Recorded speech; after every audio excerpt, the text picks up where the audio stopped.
Picture the scene. Somebody's come up to you.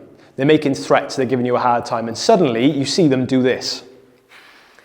The universal sign that something absolutely terrible is about to happen. Not only has he dropped back into his fighting stance, but he's reaching for something. He's reaching either into his pocket or into his waistband. And I can guarantee you there's not a wad of notes that's going to be coming out and presenting itself to me.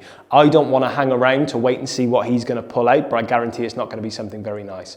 In this video, we're going to show you what you can do to protect yourself in this situation. If they're reaching for something, you have to make the assumption that it's either going to be a knife or maybe even a gun, depending on where you live. Now, your option could be to run away, and that's absolutely fine. I just hope that you're not with your family, and I hope that you're faster than your attacker, because if not, running away is going to get somebody killed. If running away isn't an option for you, then there's a couple of other things that we can do in this situation. First important point to mention, around 90 to 95% of people are right-handed. So the chances are they're going to be keeping their toys, whether they be knives, guns, in this section here, okay, on their right-hand side, so they're easy to access.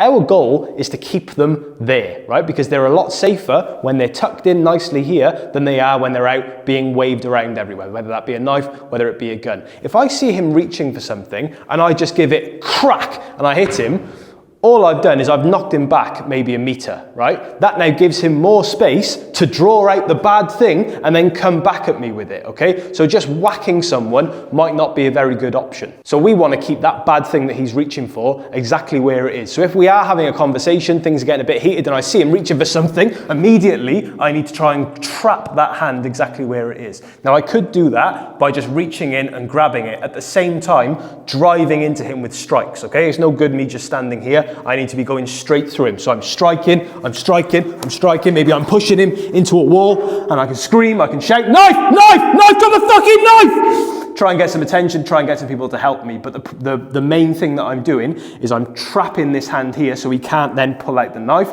I'm striking him, giving him some things to think about. I'm driving my weight into him, trying to push him into the nearest object. It could be a wall, could be a tree, could be a car, and I'm screaming to try and get him to drop the knife, to try and get some help. People are more likely to help you if you've already got hold of something, okay? If he's got this knife out and he's waving it around, who is realistically going to come and try and tackle him with me? But if I've managed to trap his arm here, right, and I'm shouting, knife, knife, drop the fucking knife! People, if they see that, they're more likely to think, oh, well, he's got the hand, maybe I can help, maybe I can grab a leg, maybe I can grab his other arm, maybe I can hit him over the fucking head with something, maybe I can do something to help.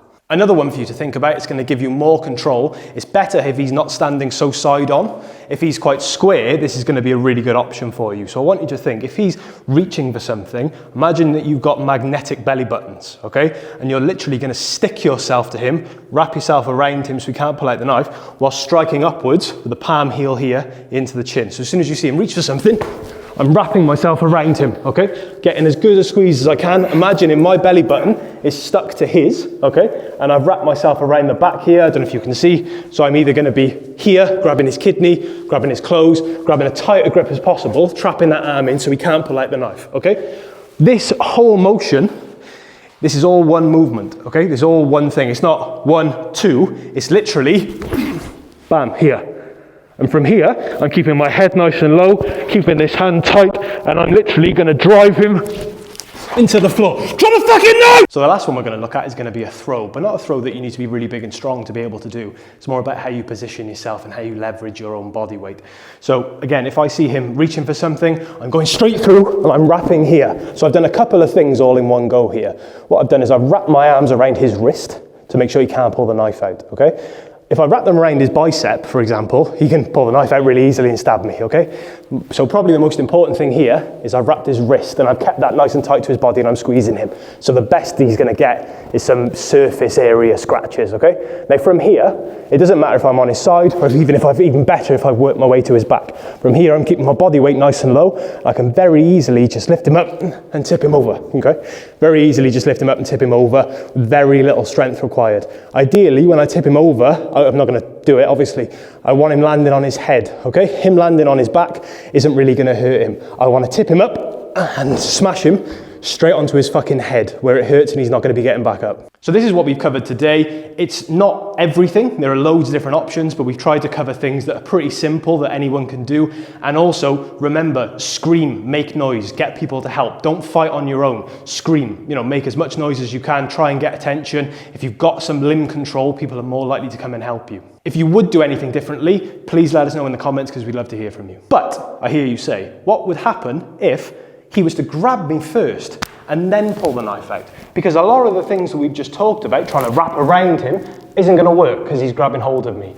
Our next video that we're going to cover is going to look at exactly that. What to do if someone grabs you first and then pulls out a weapon. So make sure you stay tuned for that. Put the notification bell on as well so that you can get an early heads up of when we release that video. Okay, thanks everyone.